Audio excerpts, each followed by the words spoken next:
All right, so we did 3 different styles, 3 different shirts. Are you guys ready to show them? Yeah? Let's drop them. Whoa.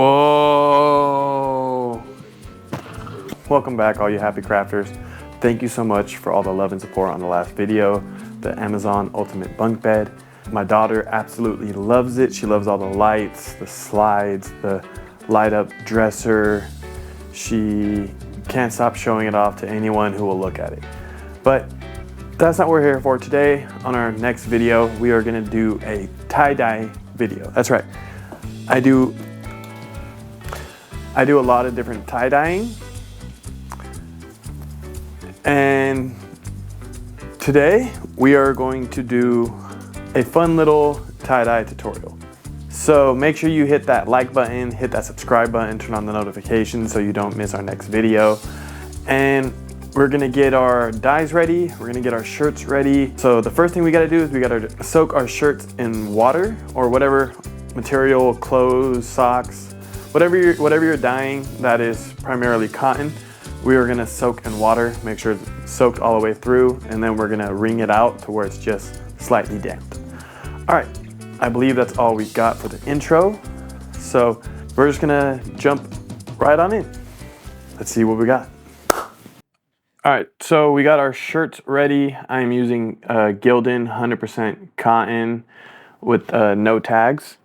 We let them soak in warm water with soda ash for about 20 minutes. And now we are gonna set up our designs. The first design I'm gonna do is a simple spiral design. So we'll start with that and we'll check in after.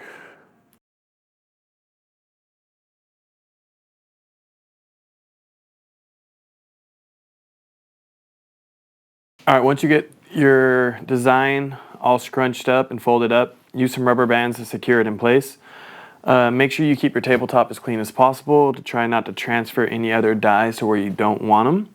And also, if you can get more folds in your design, tighter and cleaner, the cooler your design will turn out. But for this video, we're just doing something real quick, and we're just gonna show you how cool tie-dye can be.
Okay, again, another technical difficulty.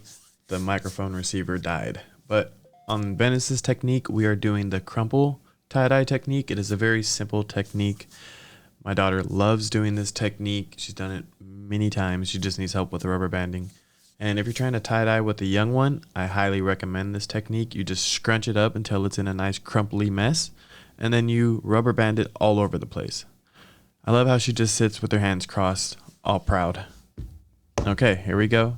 The next step, she's just adding dye, and all you do is you choose whatever color dye you want, and you just squirt it in random places all over the canvas. It is quite simple, and make sure you wear gloves so you don't get dye on your fingers.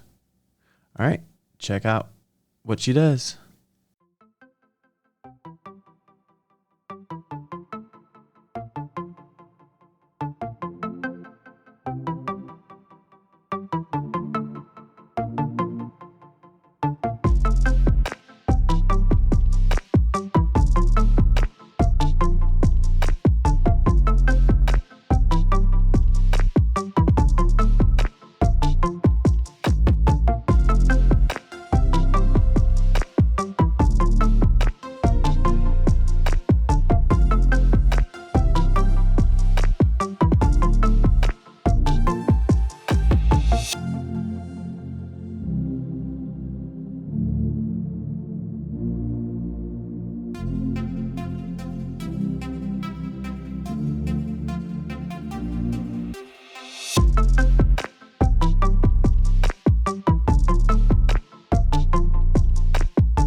Okay, so again, we ran into another technical difficulty. My camera dies once again during my wife's fold, but I can't quite remember what this fold is called. I could probably look it up online, but at this point, I may be phoning in a little bit. But she's doing a little 1 inch to 1.5 inch fold all the way up and down the shirt. I think it's called an accordion tie-dye, but every time we do these style, it looks more like a glitch effect. So I think it's kind of more of like a glitch tie-dye effect. So what you do is you fold it about 1 inch to 1.5 inches back and forth all the way up the shirt like an accordion style, and then you proceed to fill it in with colors.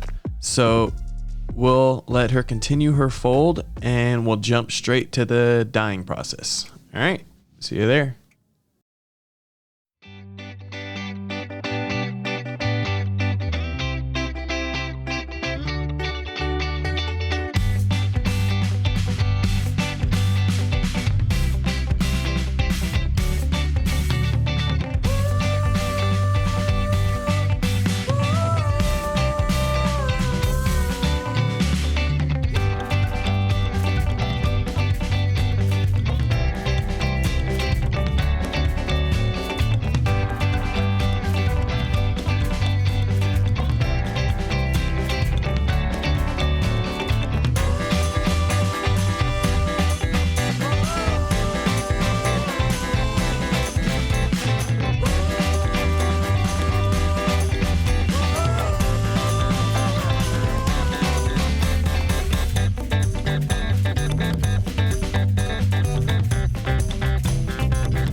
All right, in this next step, instead of curing our shirts overnight or for 48 hours, normally you want to cure your shirts in plastic for a long time, but I saw this technique where you can microwave the shirts wrapped in tight plastic for about 1:50 to 2 minutes. You want them to get a certain temperature so that way the dye adheres to the fabric before you wash them out. All right, let's see how this turns out.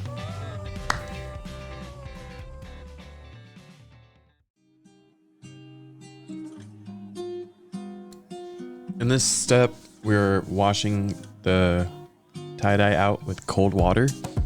Now, this is very important. If you use warm water, you'll wash out the dye. You want to start with cold water to stop the process. So you're going to wash it out with cold water. Make sure it runs pretty much clear before the next process. Because if you still leave a lot of dyes in the next process, it will transfer over. So you want to make sure when you're rinsing that you do at least a somewhat diligent job of making sure these shirts come out clear once you're finally done. In this step, you're going to take a little Color Save laundry detergent and you're going to add it into warm water into a bathtub. Warm, medium, hot, and you want to wash these clothes. You want to wash them, make sure you get any excess dyes out. I may have left a little too much dye, but it didn't seem to affect the finished result of these shirts. I believe they still came out looking amazing. And if you think so too, let me know in the comments. Let me know what you think. Which one was your favorite? All right, so we did 3 different styles, 3 different shirts. Are you guys ready to show them? Yeah? Let's drop them. Whoa. Let's turn it around. Let's see the other side. Whoa, those are pretty cool, guys. What do you think? What do you like about yours? Oh, hold it up. You like the color? All right, so that's what we got. We made 3 different shirts with 3 different styles. The first shirt right here, this is Christine, my beautiful wife's. It's kind of like a glitch feel, like I said. I really like this style. Usually we tend to use more of the dye to fill in these white spots by opening up the creases and filling those in, but I think it came out really cool. The next one we got is Venice's, and it's a very party feel. I really like it. I think it came out awesome. And then the final one is the circle one with the color backing. Now the color backing didn't really come through too well, but I still think it turned out great. Those are the 3 shirts. I hope y'all like them. Let me know what style, what design you guys like, or maybe what you want to see next. So until next time, everyone, make sure you like and subscribe to the Happy Crafters, and we'll catch you on the next episode. Bye.